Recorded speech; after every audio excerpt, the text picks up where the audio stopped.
les damos la bienvenida a otra sesión de nuestro seminario internacional de pensamiento contemporáneo.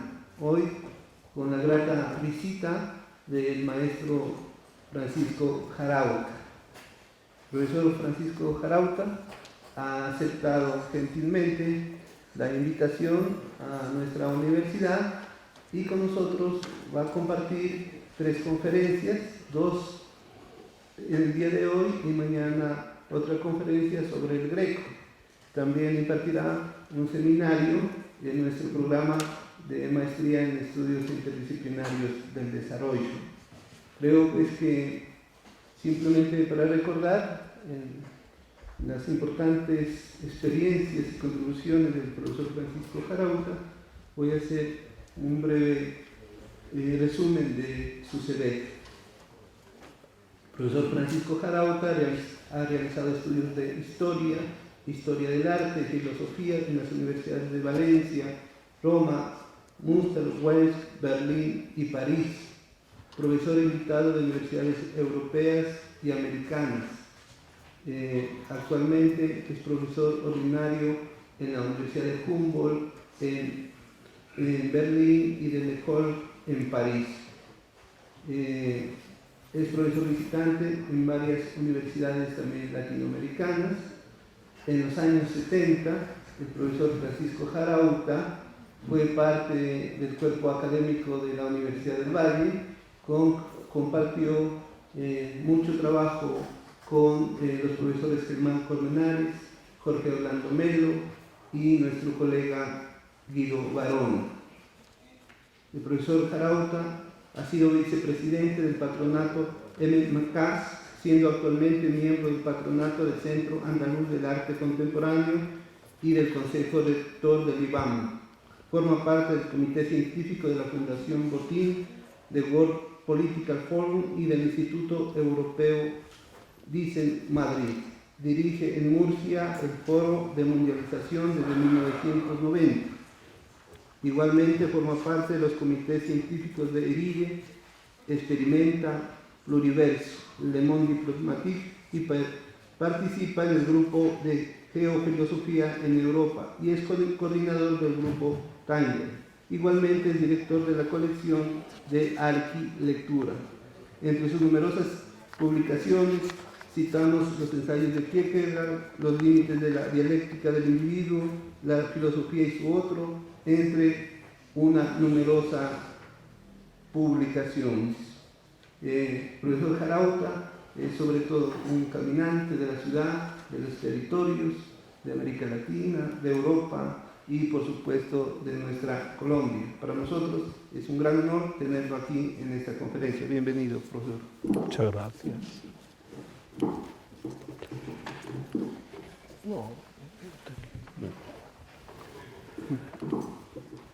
Buenos días y en primer lugar saludaros, daros también la bienvenida que ya Javier os ha expresado. Estoy muy agradecido por vuestra invitación y para mí es un gran placer regresar a esta ciudad. Recordaba ahora con algunos de vosotros la primera vez que vine a Popayán fue, creo, no habíais nacido casi nadie, en el 76. Yo ya estaba de profesor y allí están unos viejos alumnos míos de aquella época de la Universidad del Valle, lo cual me da una profunda emoción reencontraros. El Valle, la Universidad del Valle fue siempre para mí una etapa feliz, muy feliz de mi vida, y representaba ese ideal que siempre he defendido, he apoyado, y amo esos lugares en los que las ideas y la amistad se dan la mano. y comienzan a construir un proceso de empatías, de amistades.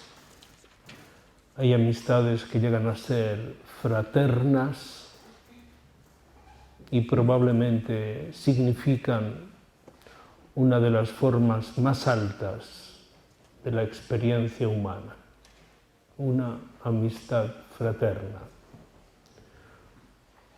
Hay dos tipos de civilización, una la que se construye sobre el don, hablábamos ayer nosotros en la cena, y otra la que se construye sobre el contrato. Yo prefiero la primera. Ese don que significa, como decían los grandes maestros, de la idea del partage, del compartir, como Marcel Mauss y tantos otros, y que nosotros hemos situado allí en el espacio casi mágico de las llamadas sociedades primitivas. Aquí sois muchos, sois antropólogos, os situáis en esa perspectiva de las ciencias sociales y me permito este apunte inicial.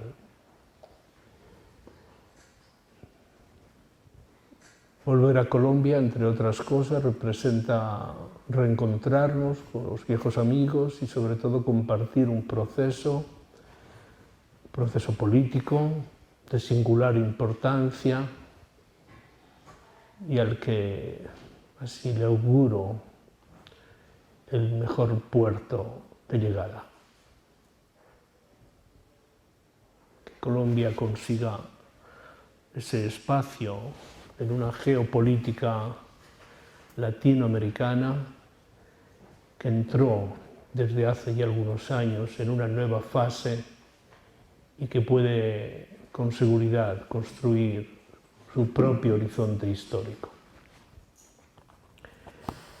Voy a hablaros de una forma muy como en forma de conversación, no le voy a dar más pretensiones a estas conversaciones de estos días. Tenéis un paper que le mandé a Jorge, a Javier, con el título de Desafíos del mundo contemporáneo, y es un poco el positions paper mío sobre esta cuestión, lo que pienso sobre este tema. Por lo tanto, a título de trabajo intelectual podéis remitiros a este paper, que os dará suficiente material de discusión. Pero ahora quiero más simplificadamente entrar me gustaría como construir unos mapas sobre el mundo contemporáneo.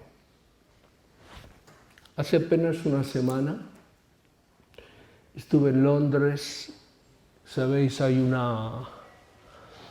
os interesará mucho esto, los que penséis hacer doctorados o cosas así. Hay un nivel de innovación fortísimo en las áreas de ciencias sociales de las universidades británicas. Y de todas ellas ha sido, por consenso, nominada como la mejor escuela de ciencias sociales el Birkbeck College de la Universidad de Londres. O sea, la primera institución en la que las disciplinas ya no funcionan por separado. Antropología, sociología, historia, literaturas. No. La formación del científico social en el Birkbeck está absolutamente integrada. Se construye a través de un modelo curricular articulador y no diferenciador de las disciplinas. En gran parte la muerte de alguna de esas, muerte anunciada, se ha debido a su aislamiento. Y entre los aislamientos, el más letal, el aislamiento de la historia. Todos vosotros, hablo a los jóvenes, sería pretencioso dar consejos a los que tenéis algún año más. todos tenéis que ser, por principio, historiadores. Tenéis que atreveros a pensar históricamente.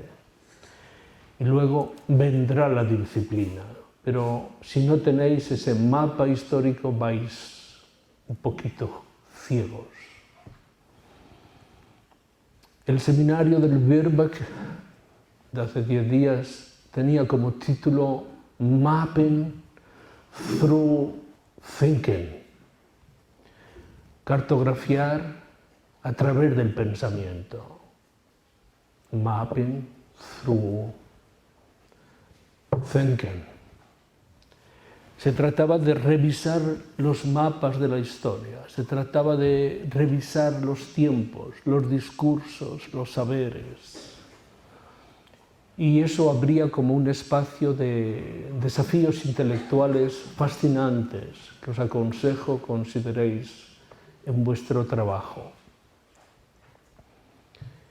Tenemos la suerte, y lo digo y no lo entendáis como una provocación, de vivir en una de las etapas más apasionantes de la historia humana. Lo digo así, lo vais a considerar un poco esto retórico, pero no gratuito. Estamos viviendo una de las etapas más apasionantes de la historia humana. Una etapa dominada por cambios profundos y estructurales. Cambios que se han producido a una velocidad inédita. Y estructurales porque afectan a todos los niveles de la construcción histórica. A los aspectos económicos, a los aspectos políticos, tout court, a los aspectos sociales, a los culturales. Todos los niveles se han transformado en un periodo tan corto que no supera los 30 años.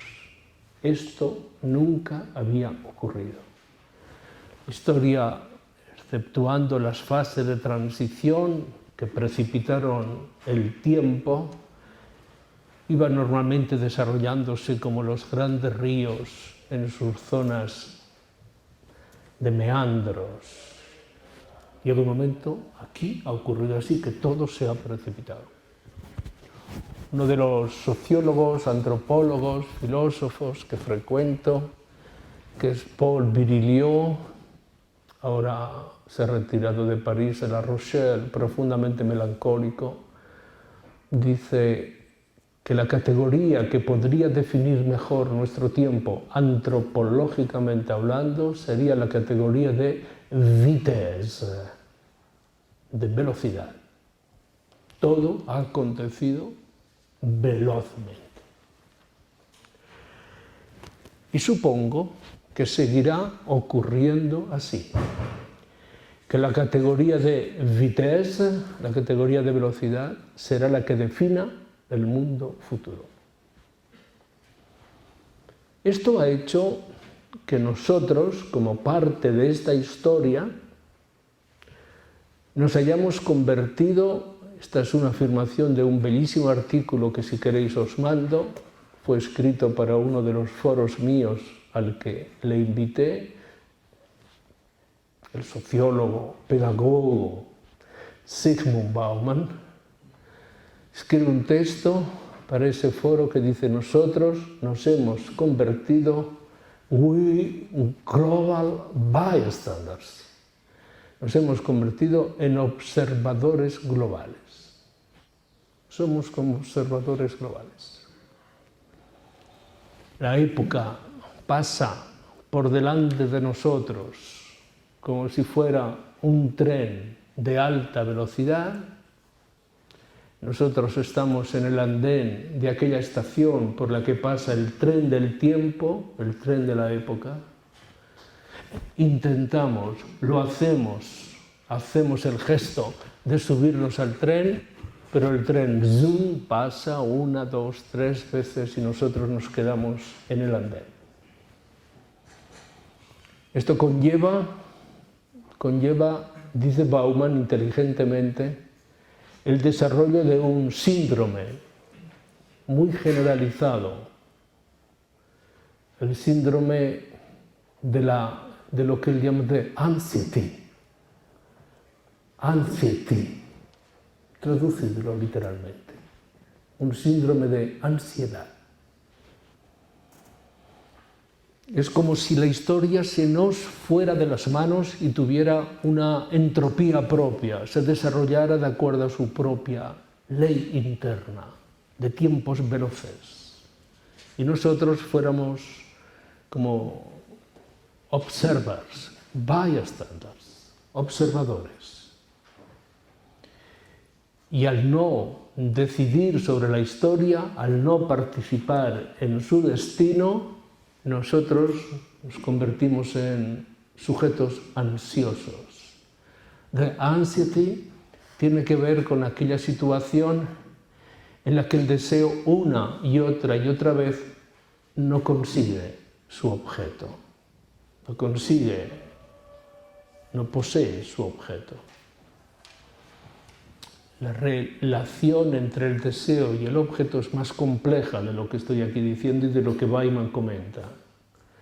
Si el objeto, cito Freud, fuera un objeto amado, su pérdida o su inalcanzabilidad generaría algo más denso, que se llama melancholy, se llamaría melancolía. Pero entre melancolía y anxiety hay una diferencia importantísima. Somos ansiosos. Un maravilloso texto del gran crítico literario norteamericano Harold Bloom, profesor en la Universidad de Yale, ya viejito, pero el más sabio de los críticos literarios que yo conozco. Steiner y Bloom son los más eruditos y los más independientes en sus juicios. Ha escrito un bellísimo libro sobre la anxiety, romantic anxiety, sobre la ansiedad romántica. Si tratáis temas relacionados con este campo, esta es una lectura obligada. Pero aquí ocurre algo que se nos echa encima, y es que todas las grandes transformaciones y sobre todo el tempo que las acompaña, sabéis, ha hecho que nosotros desarrollemos una cierta incapacidad de perspectiva. Vivimos sin perspectiva. No digo que fatalmente o sobre la fatalidad, pero no tenemos los instrumentos que nos compensaban hace 40 años. Uno de esos elementos se llamó, lo conocéis aquí mejor que nadie, se llamó ideologías. Sí. Se llamó ideología. La ideología iluminaba la historia, de uno o de otro corte. La primera parte del Marx de la ideología alemana. El pueblo alemán se ve como soporta la tensión de su tiempo apoyándose en ese elemento que vamos a llamar ideológico que explica el mundo, pero no objetivamente, es un recurso más complejo. Hoy no nos resulta tan fiel o tan eficaz. Hablemos de eficacia. Sociólogo que murió hace muy poquito, que vivía en Boston, Daniel Bell, escribió su primer texto en el que se asociaba a las sociedades postindustriales, post-industrial societies, con el fin de las ideologías. Las sociedades sin ideología. Hoy las sociedades están dominadas, hablaré de esto, por un new pragmatism, por un nuevo pragmatismo. Un tema importantísimo. Por un new pragmatism, por ejemplo el del presidente Santos. Me voy a permitir una.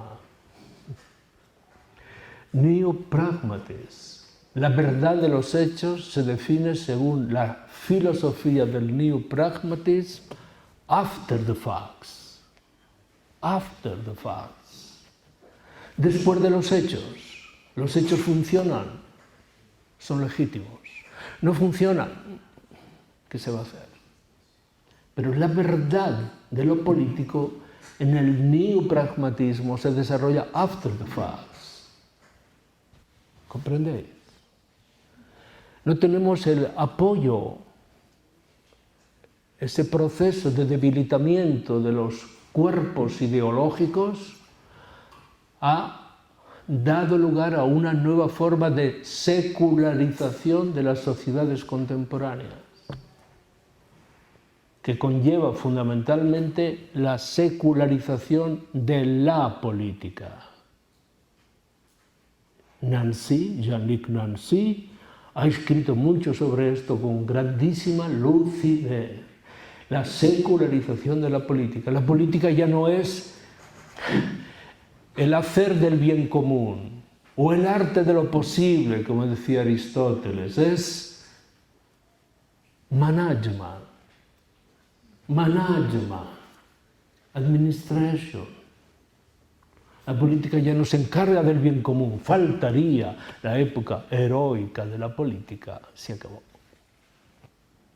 Y en su lugar aparece el espacio del pragmatismo funcionalista.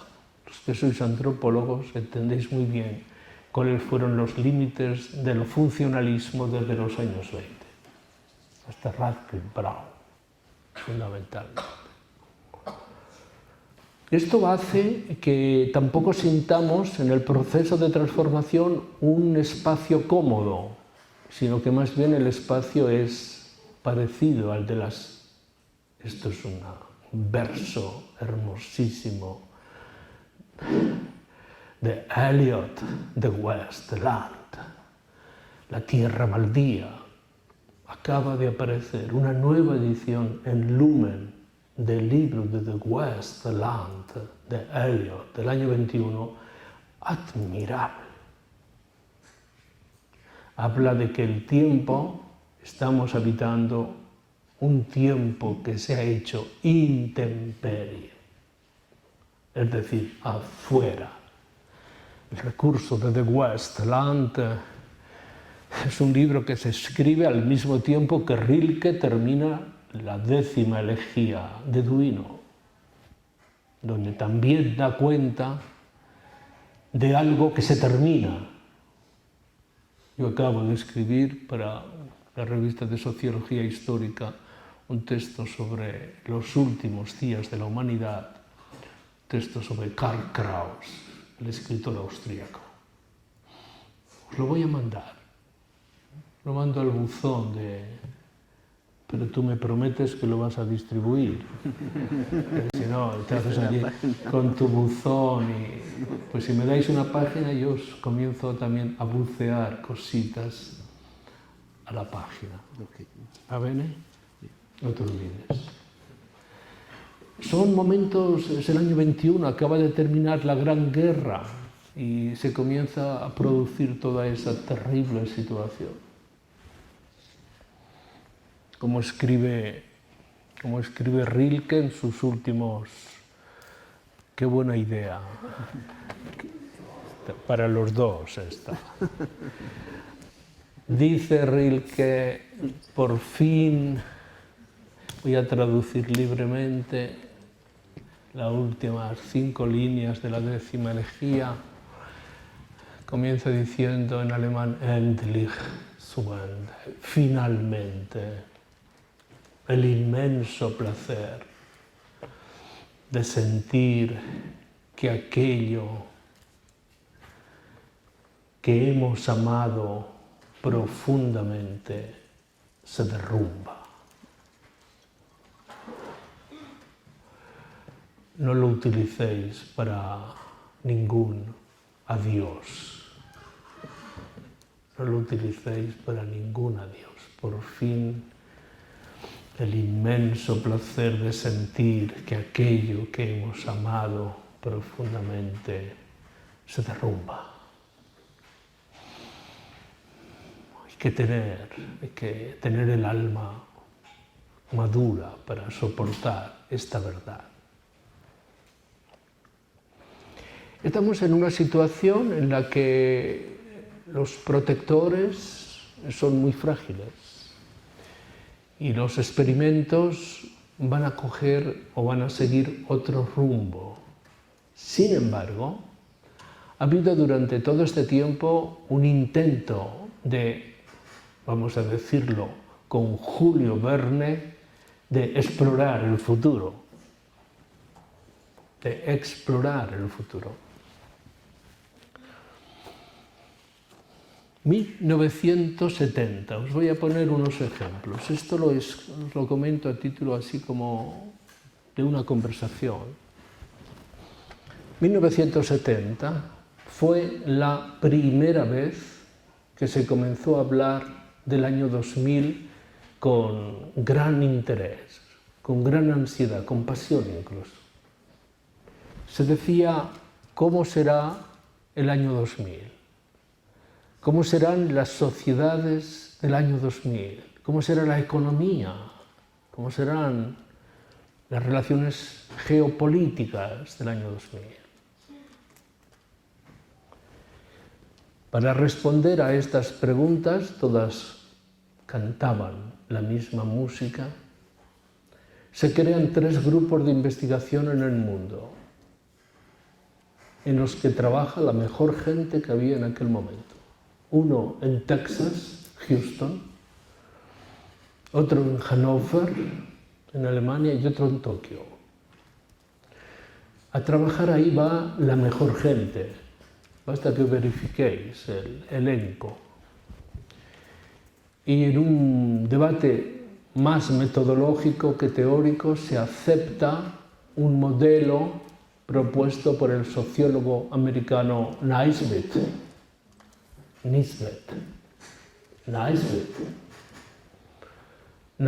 que no es exactamente un gran,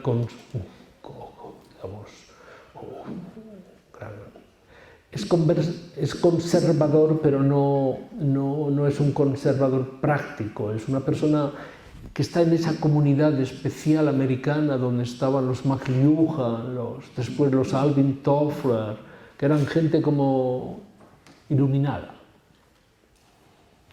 El método que propone Naisbitt es elegir una serie de elementos, acontecimientos, a los que le concede el carácter de sintomáticos. Hablan de otra cosa. Yo tengo fiebre, pero es síntoma de que a lo mejor tengo una infección.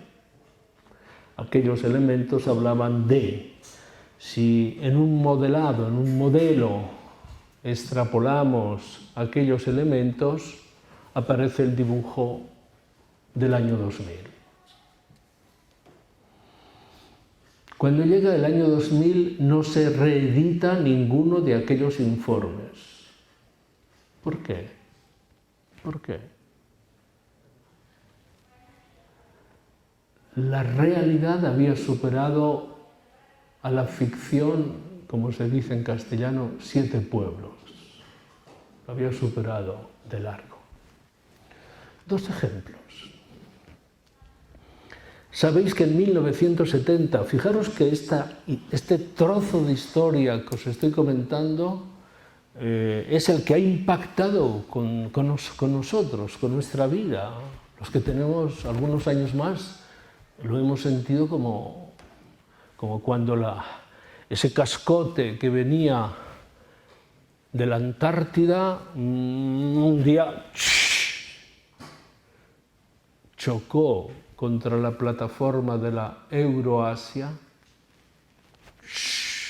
Aún se oye el ruido. Si hubiera un sismógrafo acústico de alta definición, aún se oiría el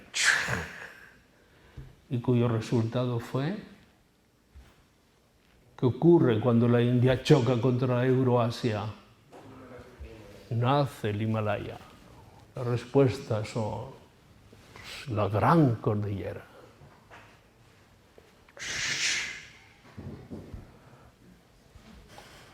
A nosotros nos ha impactado este tiempo muchísimo. Por ejemplo, en 1970 los 3 informes, Houston, Hannover y Tokio, ninguno de ellos se imagina que pudiera existir el computer personal. El computer personal. Sobre la palabra computer está reservada a un contrato de la casa IBM con el Departamento de Estado americano, y sobre el contrato hay un sello rojo que dice Top Secret, secreto.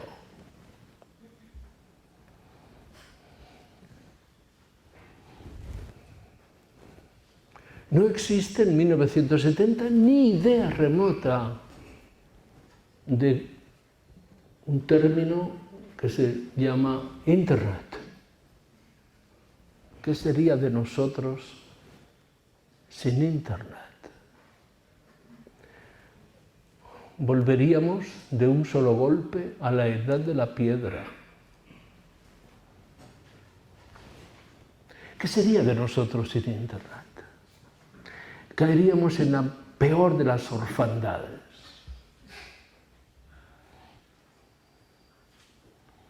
Ni siquiera existía Apple.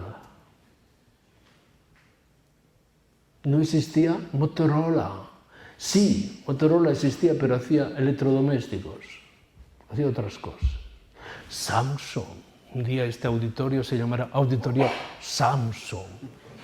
Al ritmo que vamos, tendréis que hablar con Samsung. Todos los auditorios del mundo que se llamen Auditorio Samsung. Samsung tiene la gran suerte de tener un nombre precioso. Samsung es mucho más bonito que Apple. ¿Qué vas a comparar? Además, Samsung es categórico, cierra la palabra, Samsung. Y es que es un ballet. Apple. Si tienes un poco de afonía te ahogas. Apple. Samsung. Todos los grandes auditorios del mundo, todas las grandes orquestas del mundo. Samsung. Y tiene un sistema jurídico. No gastes, yo estoy gastando una broma. Si hubiera aquí un agente de Samsung me denunciaba. Usted está creando malevolentemente sospechas sobre Samsung. Y yo tenía que pagar perdí el proceso, pero con seguridad. Os lo garantizo.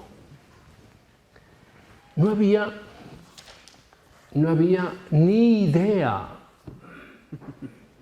de que existiera esto, el teléfono móvil. Sony. Yo uso un antiguo que a mí me gustan las resistencias, yo no uso ni WhatsApp, ni Facebook, no, yo prefiero la clandestinidad. Digamos, uso Nokia Man, o Nokia Woman. Pobrecito Nokia se vino abajo, se equivocó en la estrategia. Pero, ¿cómo ha cambiado la vida nuestra esto? Yo hago una media de 20-25 vuelos al mes. Por mi trabajo, que vivo entre París, Berlín, Londres, Madrid, mi casa, hago una media. Siempre que el vuelo dura 2 horas y llegamos, por ejemplo, de Madrid a Berlín, 2 horas de vuelo, todos sacan sus Galaxy, ponen su PIN y esperan. Es el segundo más largo de su vida. Es el segundo más largo de su vida. Y yo que me divierto, pero no soy canalla, ¿sabes? Los miro, tardo a lo mejor hasta que llego a tierra, enciendo, conecto mi pobre Nokia y observas que todos ellos, muchos ponen caras de profunda desolación. 2 horas sin ningún mensaje.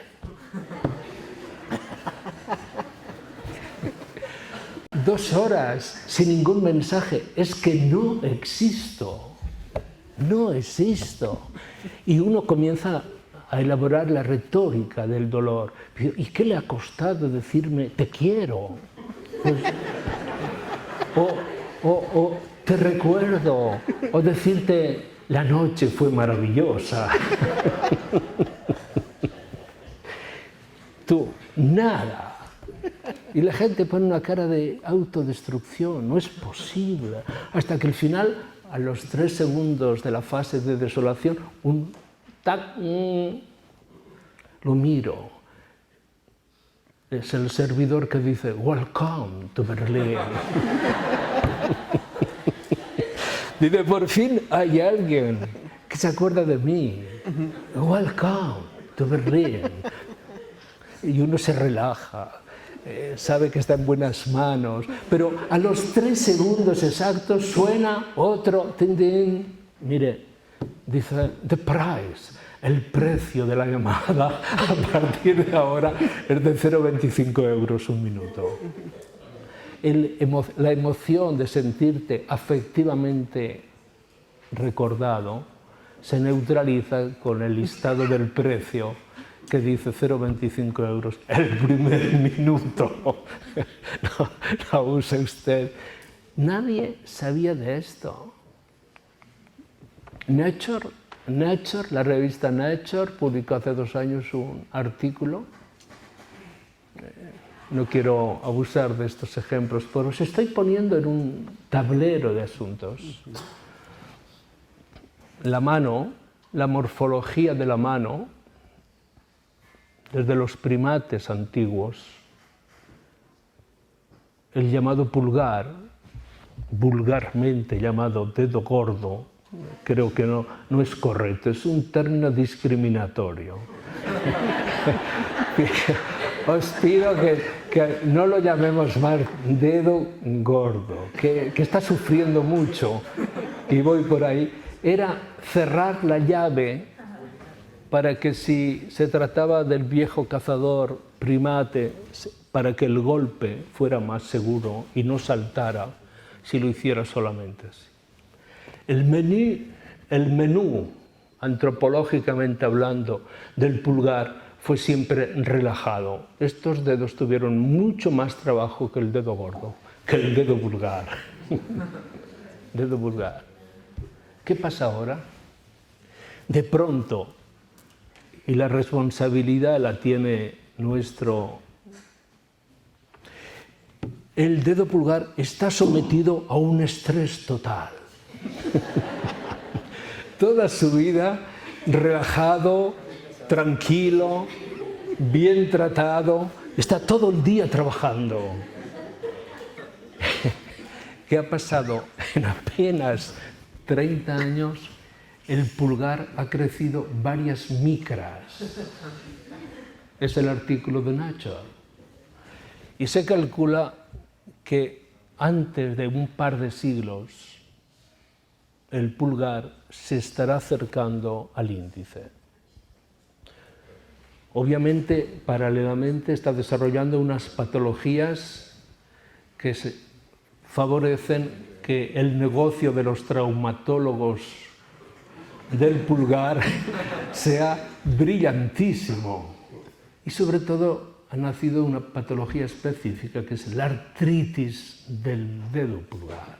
Congresos en todo el mundo sobre el dedo pulgar. Y él dice, yo no he sido. Pero lo han puesto en una tesitura tal.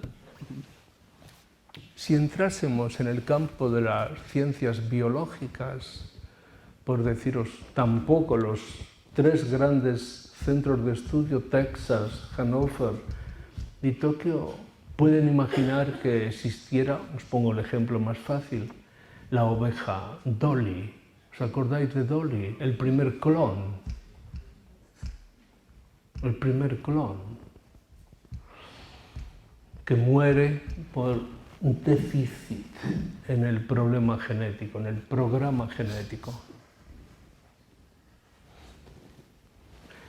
Su hermana, siempre llaman la hermana de Dolly, yo le he puesto el nombre de Margaret, porque la hermana de Dolly no me parece correcto. Margaret vive con el mayor confort del mundo en una granja de Escocia. Y hace 2 años, con ocasión de la muerte de Dolly, todos sentimos su muerte.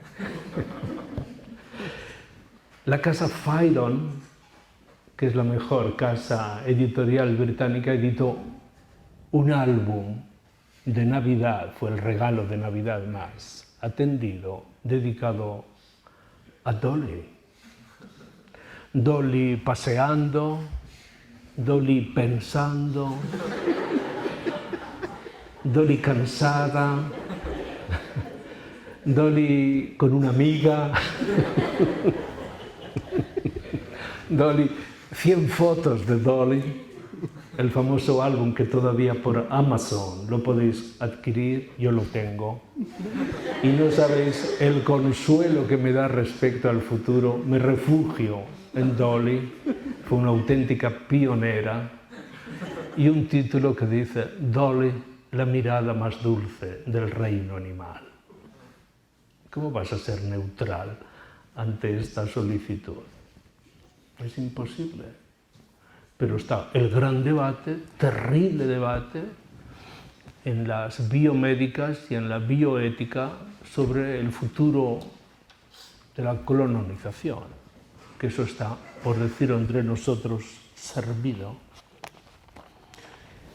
¿A qué responden estas pequeñas observaciones? Responden a que en los años 70 nadie pudo entender lo que iba a ocurrir. Y si hiciéramos un ejercicio ahora, nosotros, esta mañana, vamos a hacer el dibujo del mundo en el 2050, 25 años. A lo mejor hay aquí alguien visionario, pero voy a permitirme decir que dudo que alguien acierte con algo de cómo será. Y ese periodo, lo vamos a vivir nosotros. Estamos metidos en ese magma de preguntas, de inquietantes incertidumbres. Nadie sabe. Es quizás la broma más simpática del arte, siempre que la veo me sonrío. En el mundo antiguo, recordáis, había unas figuras que veían el futuro. Esas figuras se llamaban sibilas. Si habéis leído a Virgilio, sabéis que de todas las sibilas, la más vidente era la sibila cumana. Habitaba unas cuevas cerca de Nápoles. Cuando Miguel Ángel, que vive un periodo convulso de la historia del siglo XVI, llega a pintar el gran fresco de la Sistina, en un ángulo, me gustaría mucho que os fijarais, pinta a la sibila cumana, pero no en el ejercicio de sus competencias, sino que la pinta viejita y miope, una sibila miope. Es un golpe fantástico, está hacia atrás y como cerrando los ojos, cerramos los ojos para enfocar mejor, yo creo, pero no ve nada. Es decir, la ruina de la sibila en un periodo tan convulso que fue la primera fase de la Contrarreforma, no ve nada, no ve absolutamente nada. Es decir, sobre el futuro no hay discurso. Y nosotros precisamos más que nunca ese discurso. ¿En qué escenarios, segunda segunda parte de esta conversación, en qué escenarios los problemas son hoy más fuertes, más urgentes que considerar.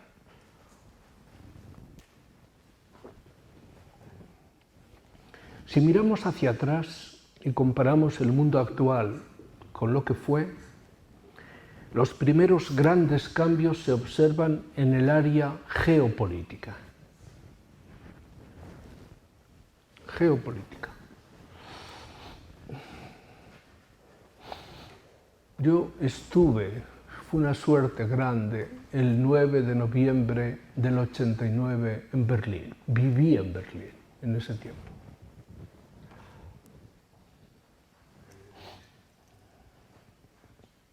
La Humboldt era todavía universidad del este, de la República Democrática Socialista Alemana,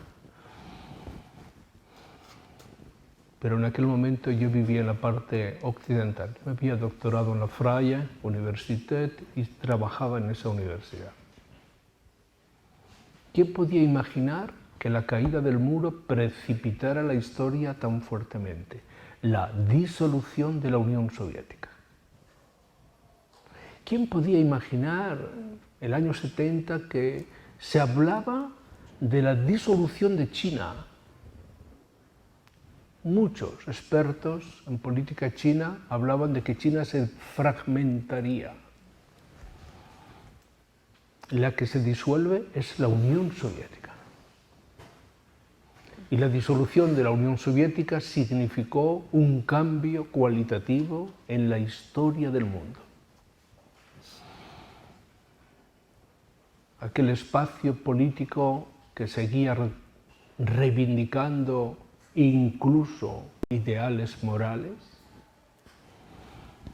Yo he pensado muchas veces que el concepto del comunismo es uno de los conceptos moralmente hablando más avanzados. He dicho pesando todas las palabras. Es decir, reivindicar algo que estuviera más allá de lo que se ha convertido en principio de todos los derechos, que es el derecho a la propiedad. La disolución de la Unión Soviética produce una auténtica catástrofe, una catástrofe. Fue siempre difícil, fue siempre muy difícil construir el comunismo. Fue siempre muy difícil.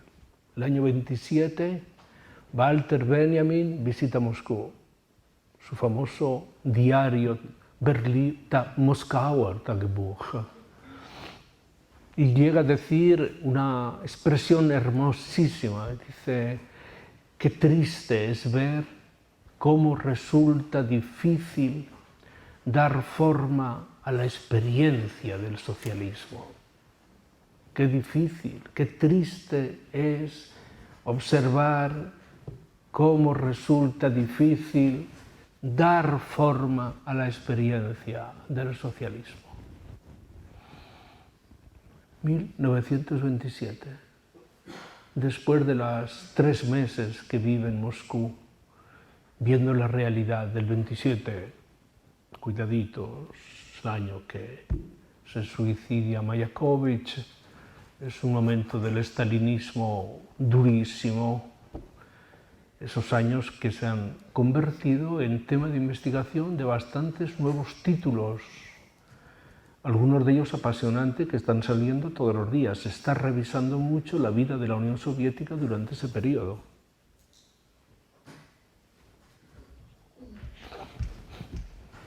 Un amigo mío, porque este tema me ha interesado siempre mucho,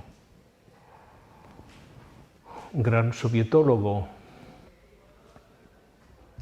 tiene 90 y tantos años y es una persona que se conoce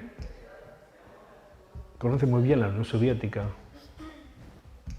Y cuando se libera el archivo de la KGB,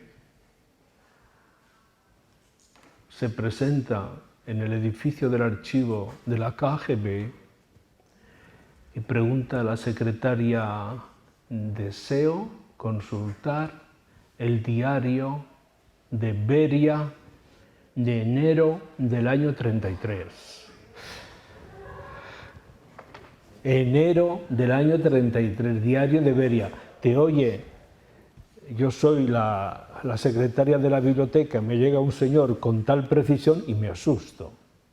Vamos, diario Beria era el jefe de la KGB, es decir, del servicio de la policía secreta, por decirlo así, del control del Estado.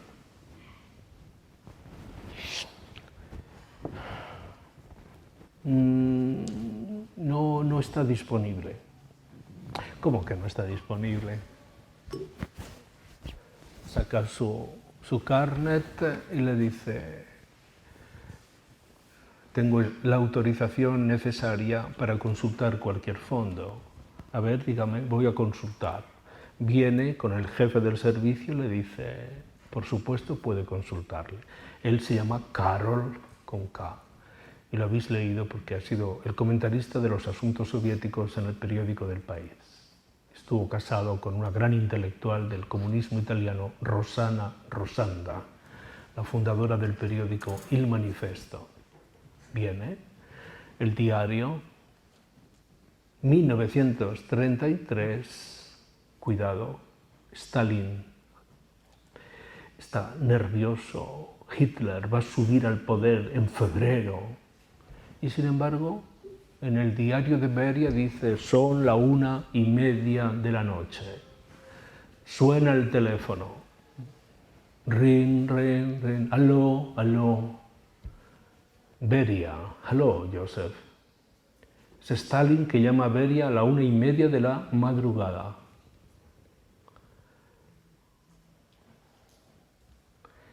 Dice Stalin, cuando dice eso te puedes poner a temblar: dígame la verdad, Beria. Es cierto, estructura del interrogatorio, es cierto que Mandelstam es un gran poeta.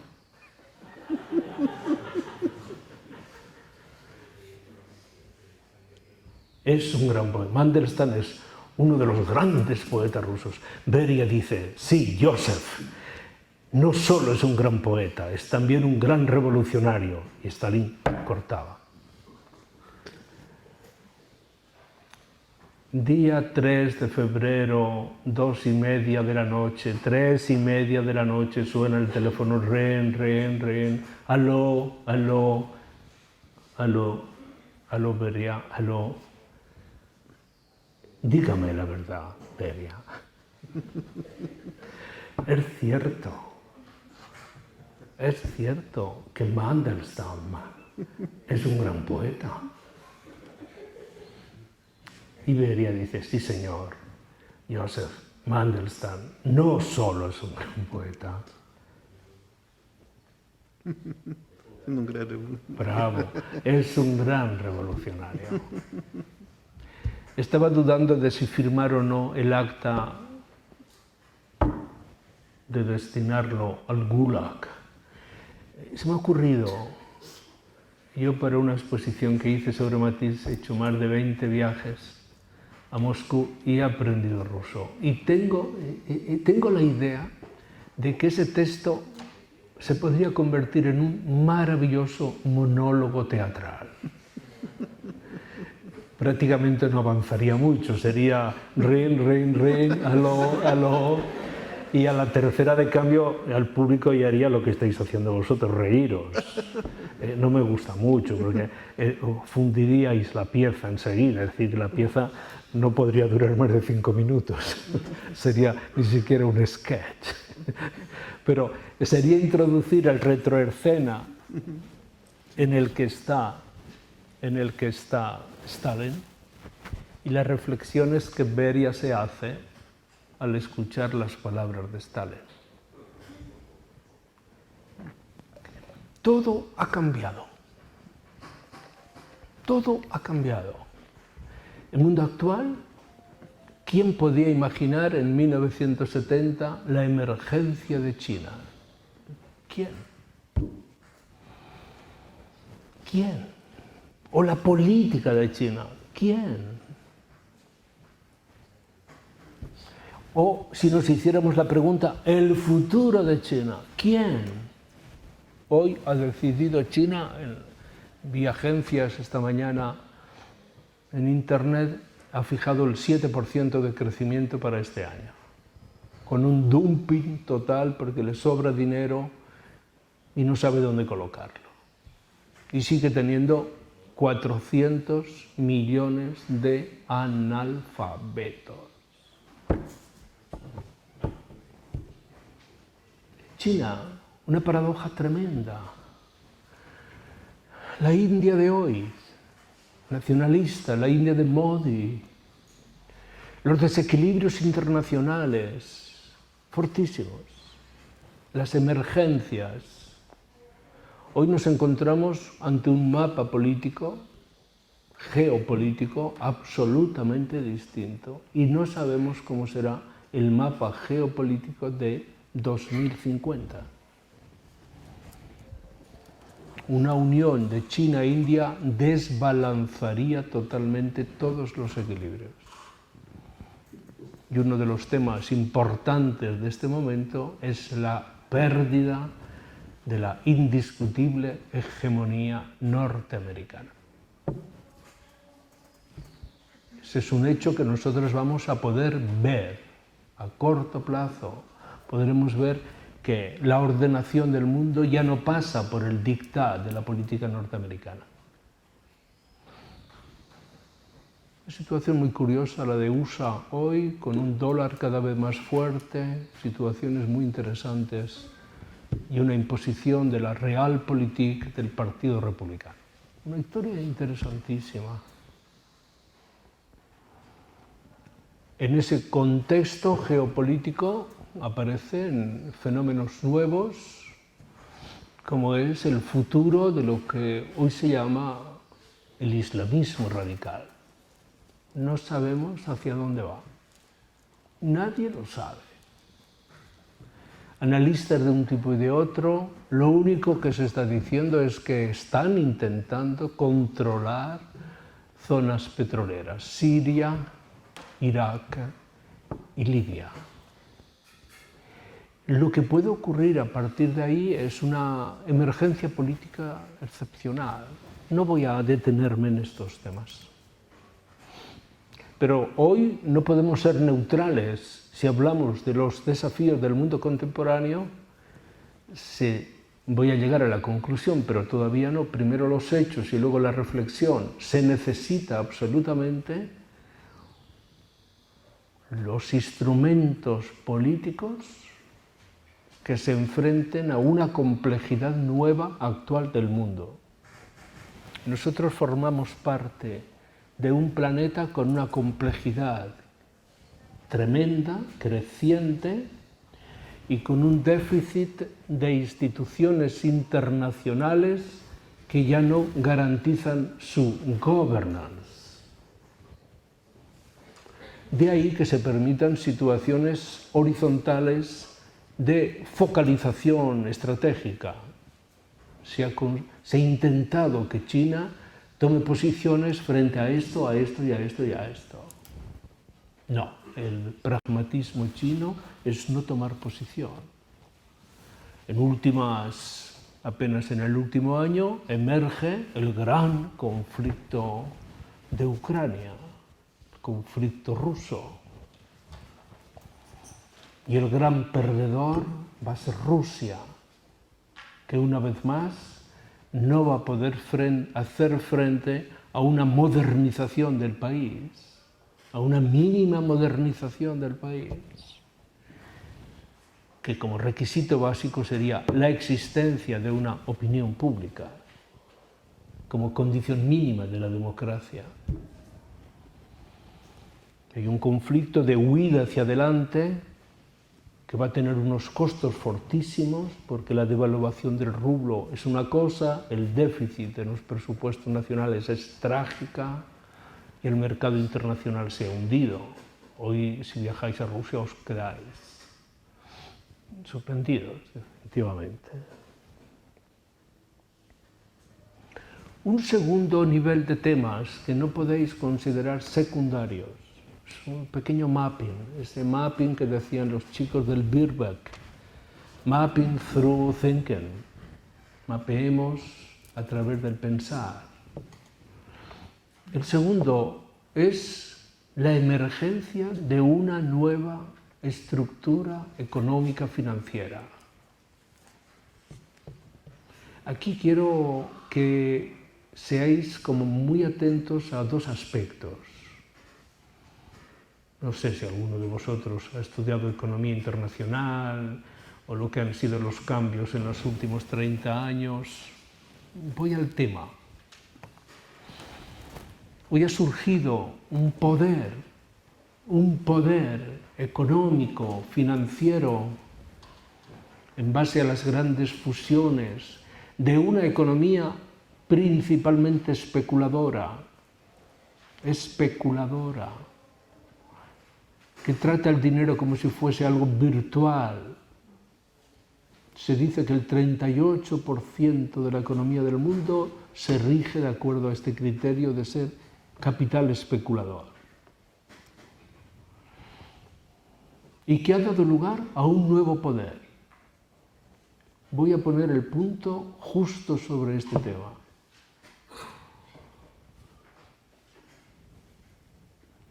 De ahí ha surgido un consejo de administración del planeta. ¿Quiénes administran el planeta?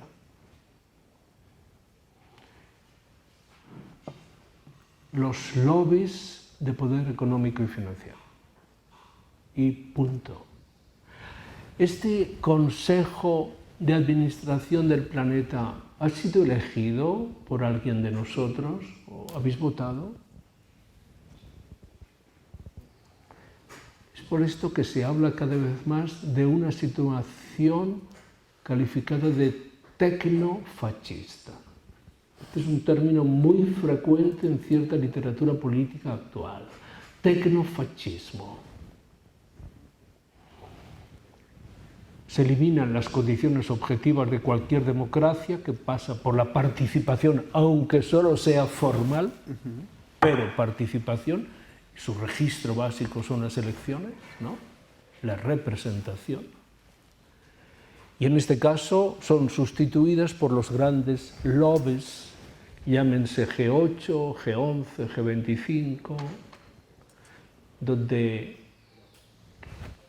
un grupo poderosísimo decide las estrategias del planeta. ¿Qué ha ocurrido a través de este fenómeno? Hoy ya una realidad consumada. El apogeo del poder económico sobre el poder político. Esta es la inversión que se ha producido en los últimos 30 años.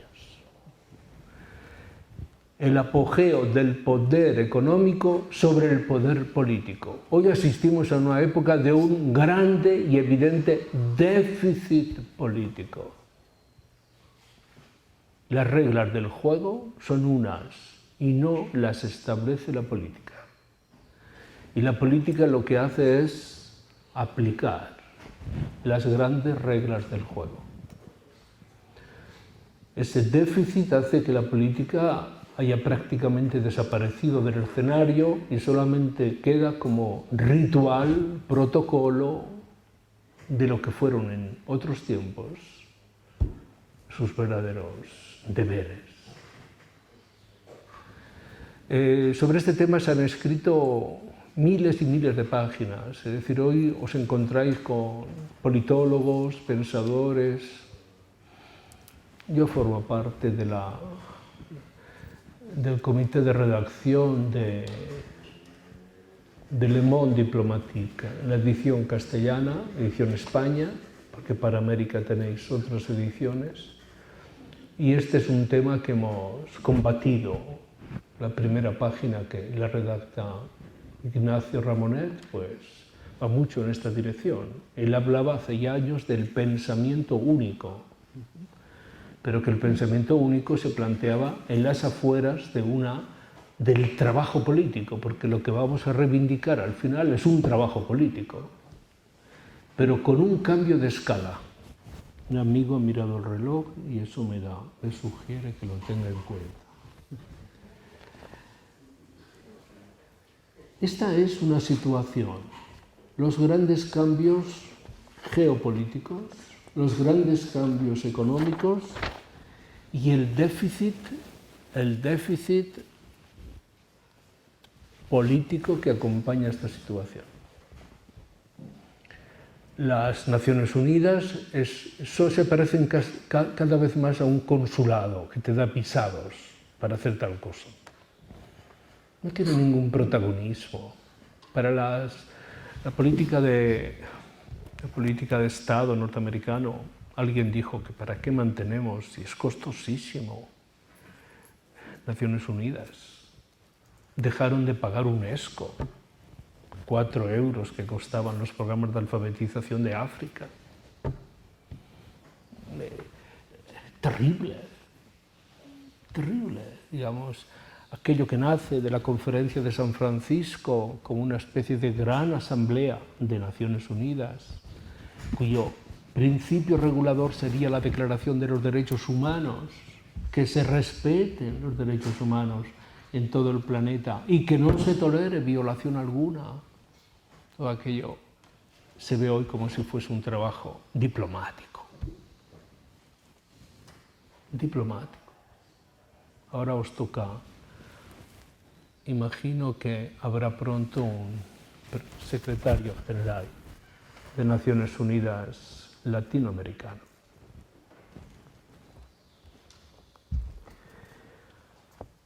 Ha habido otra cuarta parte que me interesa mucho. Voy a terminar en 10 minutos para que podamos hablar un poquito y tampoco os quiero aburrir. Todo lo que tiene que ver con las grandes transformaciones culturales. Tema de grandísimo interés. He puesto cambios geopolíticos, económico-financieros, políticos, estrictamente.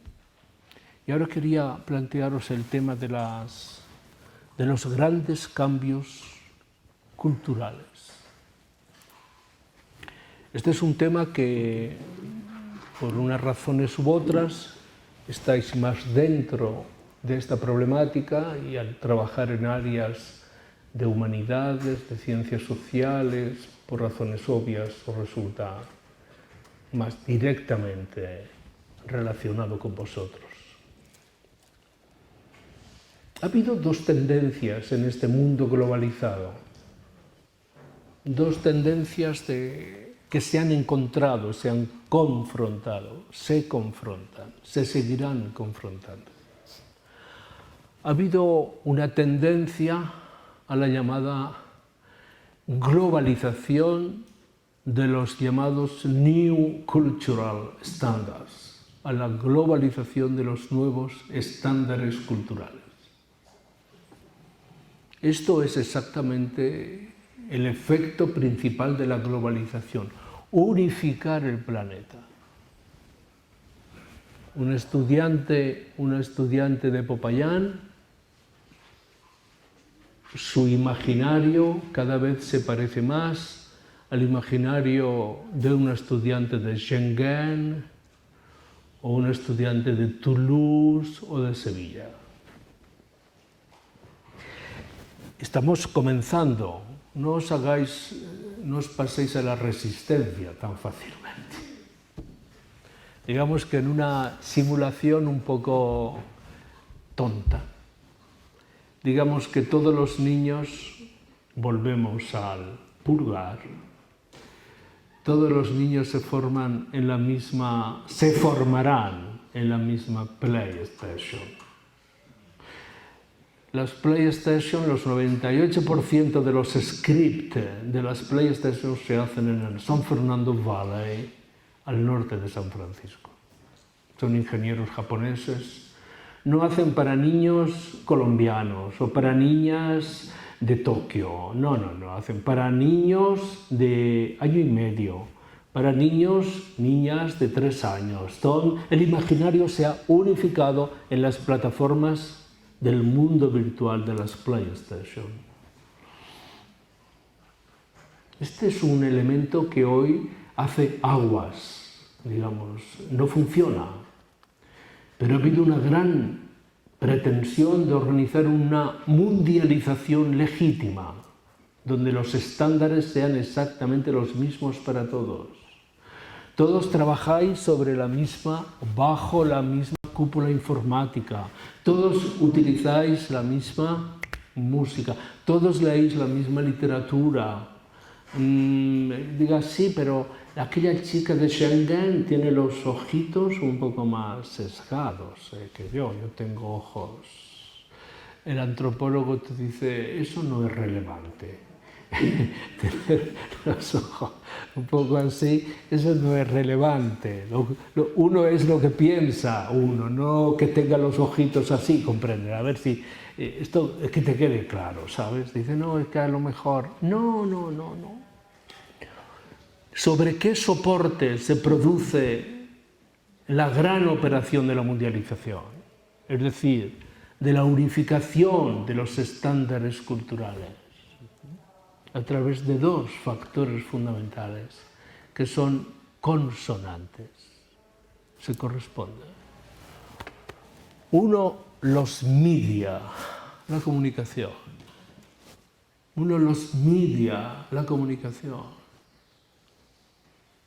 La publicidad, todo eso. Una poderosa máquina de fetichismo. Productos malísimos que gozan de gran prestigio. La banalización del mercado en manos chinas.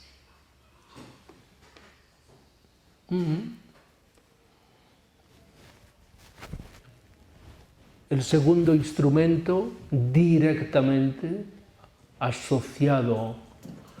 Sobre esto es que hay tanta literatura, estoy casi banalizando el tema. Junto a los media, definitivamente el mercado. Los productos en su desplazamiento, deslocación se dice, son los mismos en todas las partes del mundo. ¿Sabéis cuál fue durante mucho tiempo el ideal de la Coca-Cola? ¿Sabéis cuál fue el ideal de la Coca-Cola? Está escrito que llegará un día en que ningún humano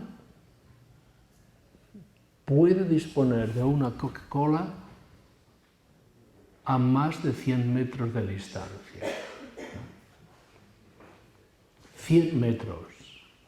Es decir, que vos a 100 metros, para cumplir el ideal de la Coca-Cola, en el auditorio Samsung se podrán poner máquinas de servicio automático.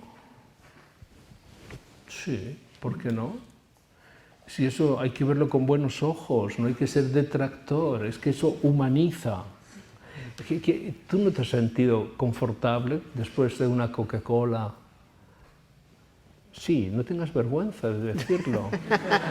Yo también. He tomado una Coca-Cola en los momentos más necesitados de mi vida. ¿Qué te voy a contar? Mercado y comunicación. Este es el eje. Los que trabajáis en comunicación, no seáis ingenuos. No seáis ingenuos. Poner a la publicidad patas arriba. Decirle la verdad. Cogerla por la chaqueta, decirle, mírame a los ojos. No es que yo haga una publicidad. ¿Qué publicidad haces? Sublime. Me vas a contar de la sublimidad de tu publicidad. Vete con cuidado con tus ingenuidades. Ah, no, sirve para otras cosas. Sirve como para que Stalin le diga a Beria, oiga, dígame la verdad, Mandelstam es un gran poeta. Sí, señor, y no solo un gran poeta. El mundo se ha hecho muy complejo, ¿sabéis? Las redes de comunicación son fantásticas. Se ha producido precisamente una homologación y los grandes operadores, media, and mercado, producen esa permanente construcción de los estándares. ¿Qué ha ocurrido? Y somos parte de ese contraste. ¿Qué ha ocurrido? Ha ocurrido que a la mundialización se le ha opuesto otro proceso que vamos a llamar de resistencia, de reivindicación de las 1000 formas de la identidad. Esto lo quiero hacer con énfasis, de las 1000 formas de la identidad, o como dice la filosofía de los años 80, de las 1000 formas de la diferencia. Diferencias lingüísticas, diferencias étnicas, diferencias religiosas, diferencias estrictamente culturales, aquello que constituye la cristalización de una identidad culturalmente entendida. Y hoy estamos enfrentados a una situación que en algunos momentos tiene dimensiones dramáticas, que es el gran operador de la globalización y mundialización, interesado en la neutralización de las identidades y la reivindicación de las identidades como forma de resistencia a lo otro. Y aquí surgen muchos problemas políticos y muchos problemas éticos.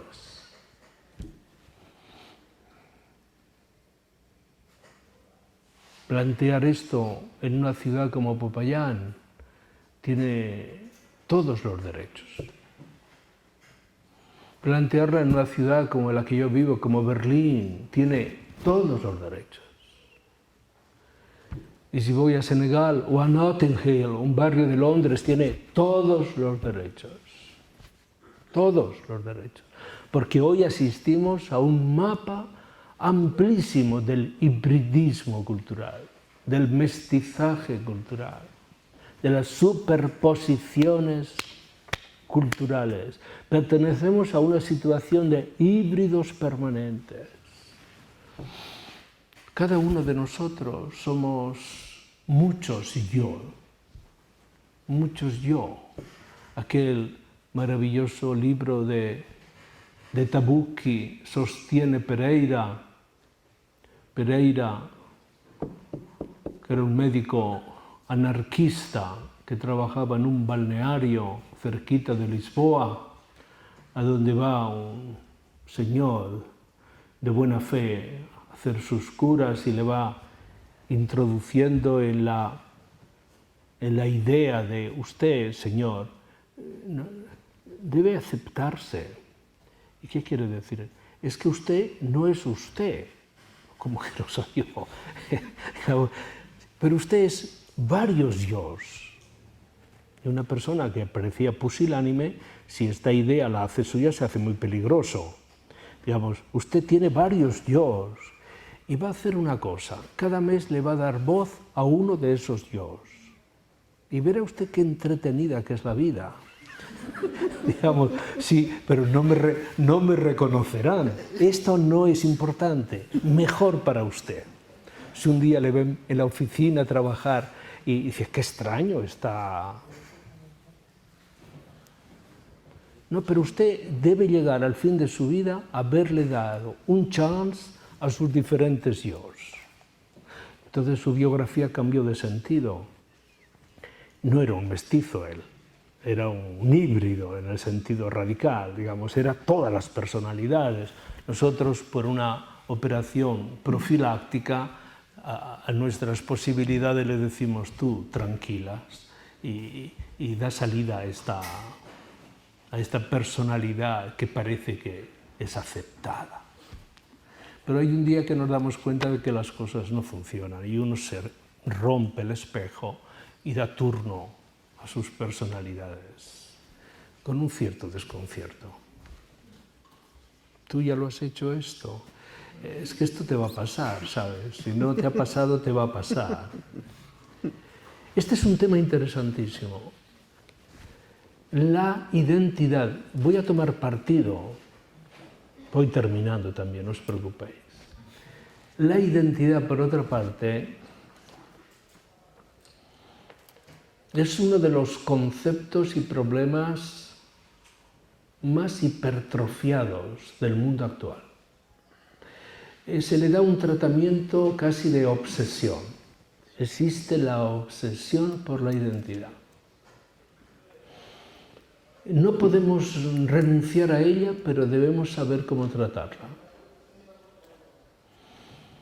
Esto afecta a las decisiones personales, pero afecta a las decisiones políticas, sociales, al trabajo comunitario.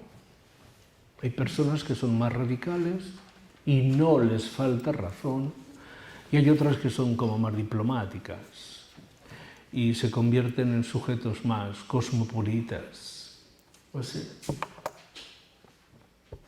Tuve la suerte de asistir, yo fui 4 años discípulo de Lévi-Strauss, y el año 82 asistí al curso suyo sobre la identidad, Cycle d'identité, el seminario que hacía en París, en el Collège de France, en febrero. Y trata el tema de la identidad, lo tenéis publicado. Y recuerda un ejemplo maravilloso que él ponía, así como muy... 2 personas, vosotras dos personas, que a las 5 de la tarde sienten una necesidad de algo dulce, azúcar, glucosa. Y enfrente tienen una pastelería. Y los 2 prefieren el mismo pastel. ¡Qué coincidencia! Y entran y el primero entra y se toma en francés, millefeuille, 1000 hoja. ¿Se dice aquí 1000 hoja? 1000 hoja. Y como entra tan ansioso, tan necesitado de glucosa que se desvanece, ñam, ñam, se la come, el azúcar le cae por encima del pullover, del jersey, se mancha toda, se mancha. ¿Cómo se mancha? Es que devora la 1000 hoja y está a punto de pedir una segunda, ¿sabes? Pero son 1000 hojas, las de esa pastelería son grandes. Y pedir 2, pues se queda así.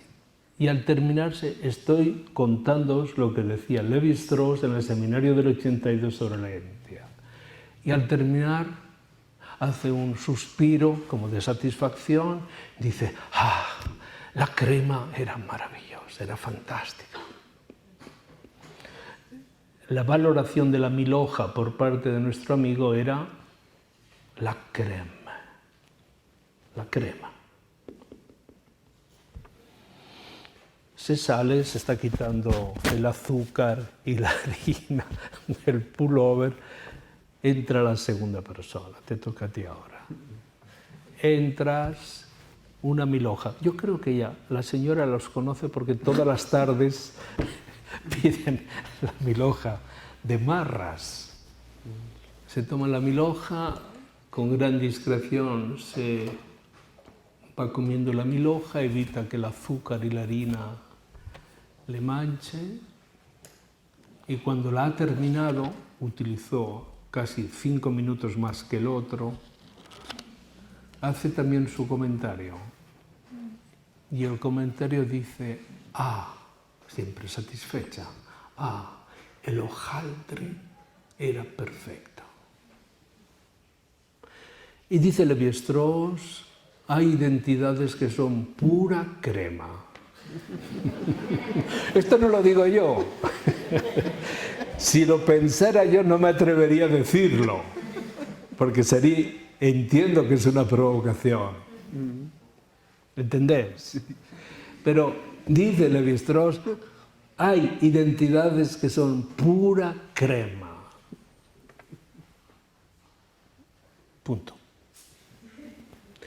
Es decir, que a veces nuestras identidades se construyen sobre pequeñitas estructuras livianas, ligeras, pero resistentes, que son un poco la arquitectura de nuestra identidad y que no es necesaria llenarlas de crema.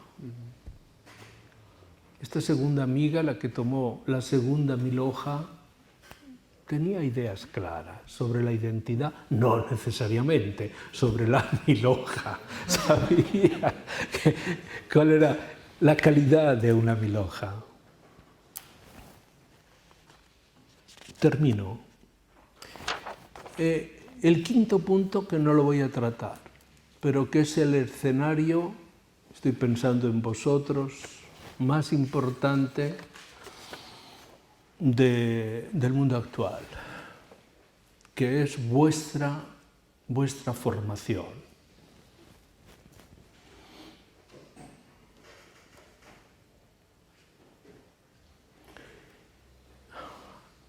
Aquello que decíamos, el nacimiento de Internet, cómo se ha pasado en 30 años, os doy solamente un pequeño récord de los problemas de la comunicación que dominaron los años 70, solo era communication, communication, communication.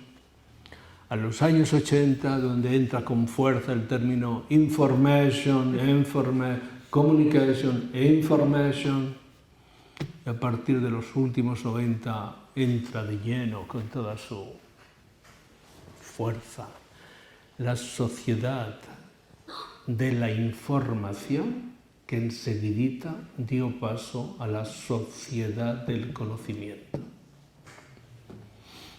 Hoy estamos en un smart planet, en una sociedad del conocimiento. He escrito un par de cosas sobre esto.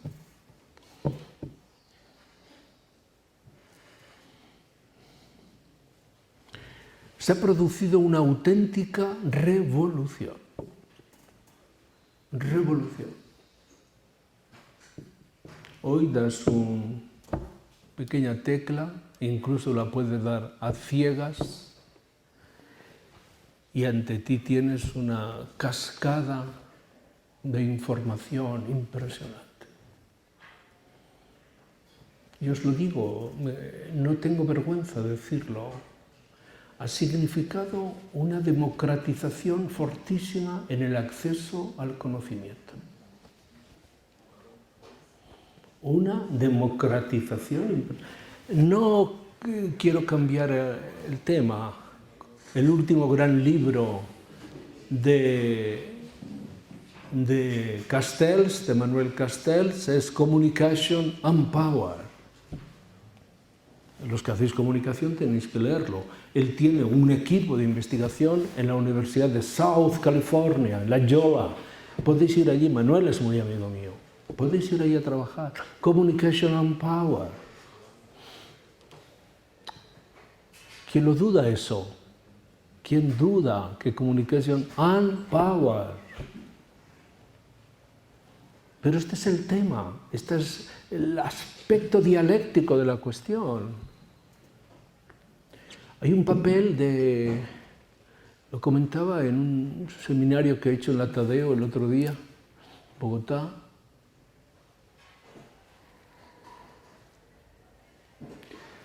El último informe de la Universidad de Cambridge, Cambridge tiene los mejores sistemas de evaluación del mundo.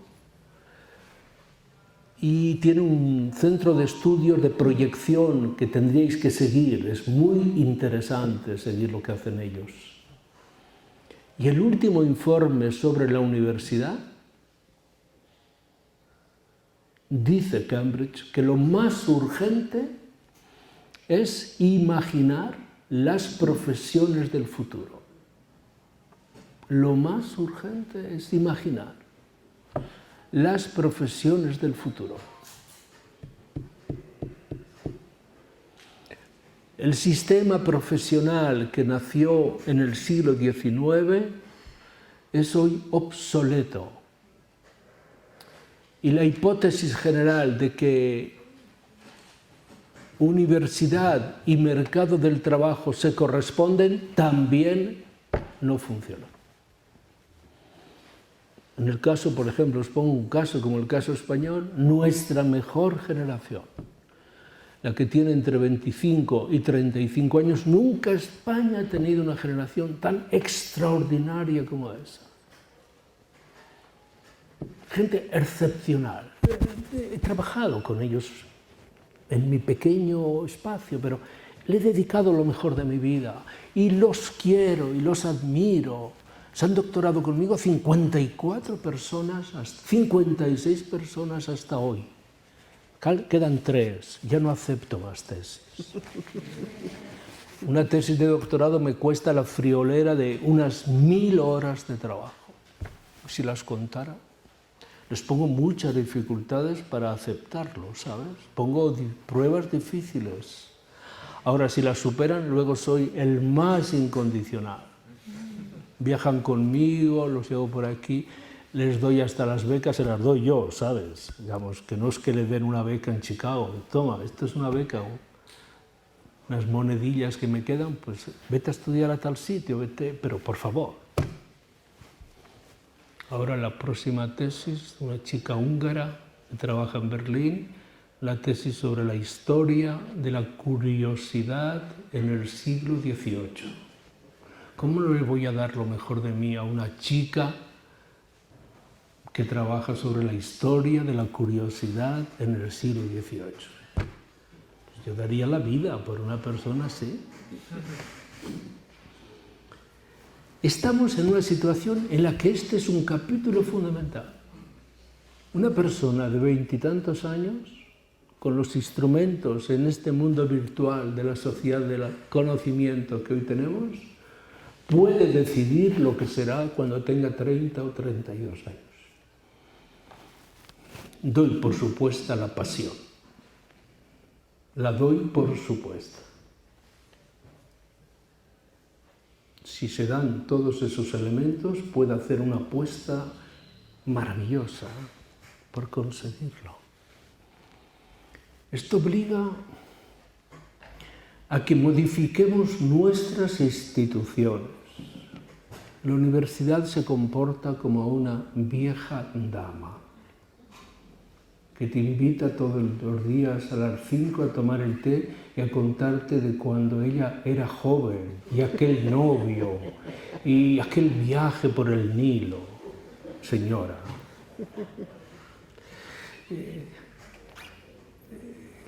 la universidad tiene una entropía tremenda. Se comporta.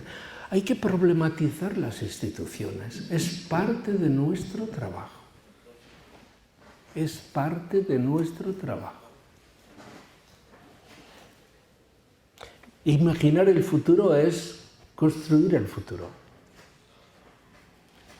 A veces a mis alumnos les pongo el siguiente trabajo. Mirad qué interesante. Tenéis que escribir, transcribir las conversaciones de todo un año. El año va a ser 1857. En el pub de la Victoria Station de Londres, todos los miércoles se reúnen 2 amigos a tomarse unas pintas y hablar. El pub es la institución más alta que ha creado la cultura anglosajona. Es maravilloso pasarse la tarde en un pub.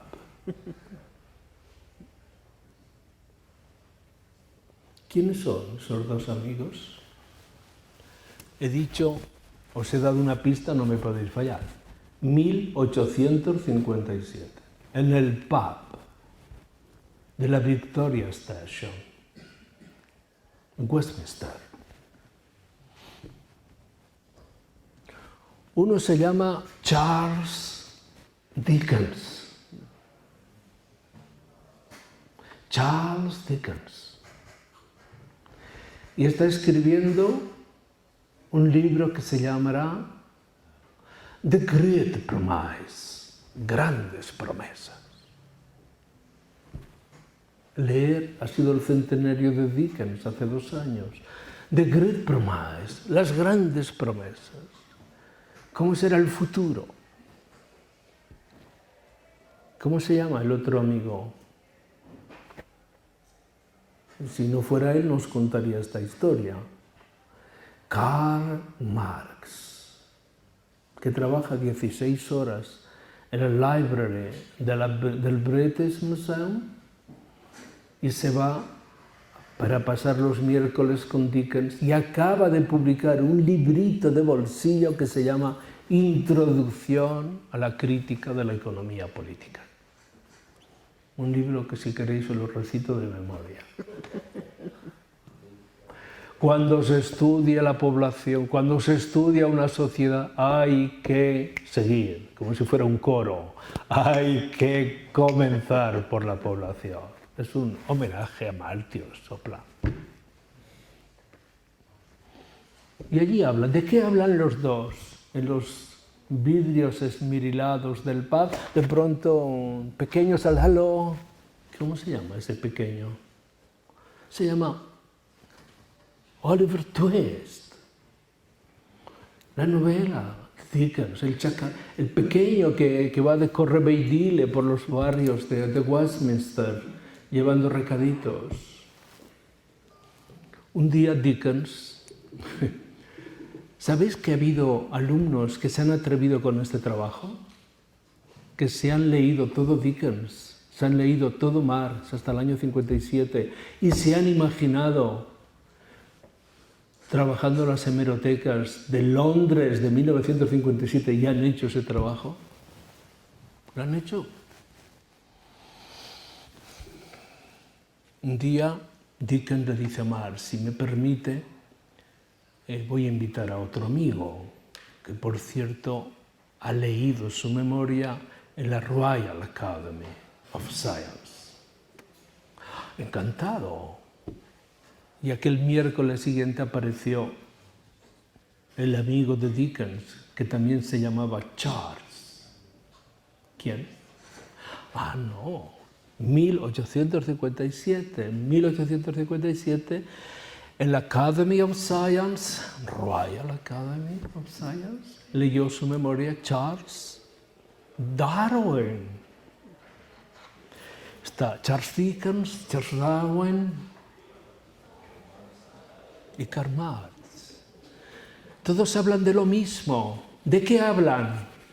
¿Cuál era la palabra mágica de entonces, tú, Javier?